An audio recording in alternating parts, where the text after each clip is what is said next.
थोतांडाचे जनक कोण आहेत? देवेंद्र फडणवीस सांगतात काँग्रेसच्या काळामध्ये. अहो, काँग्रेसचं सोडून द्यावं, तुमचं बोला.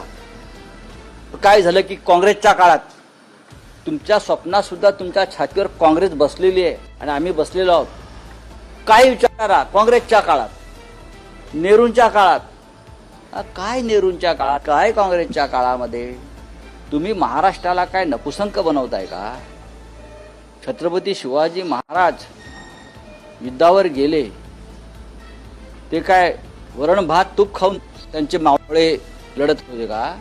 ते मांसाहारच करत होते चांगल्या प्रमाणात. पेशवे सुद्धा मांसाहार करत होते, बाजीराव पेशवे. त्याशिवाय युद्धावर लढता येत नाही. आता सीमेवरचं सैन्याला सुद्धा मांसाहार करावाच लागतो ना. वरण भात तूप पोळी खाऊन, श्रीखंडपुरी खाऊन नाही युद्ध लढतायत.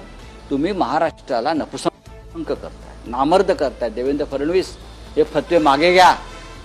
तुम्ही मराठी माणसाची संस्कार आणि संस्कृती खतम करताय. स्वातंत्र्य दिनी काय नवीनच होतं, स्वातंत्र्य दिनी मांसाहार नाही. तुम्ही नका खाऊ ना. बरं, तुम्ही लपून खाताय ना सगळे. आपण सगळे लपून खातात, मग लोकांवरती ही बंदी का लादताय? प्रत्येक प्रकारची बंदी लादली जाते. बंदी. हे खाऊ नका, ते खाऊ नका, हे कपडे घालू नका, ते कपडे घालू नका, हे बोलू नका, ते बोलू नका.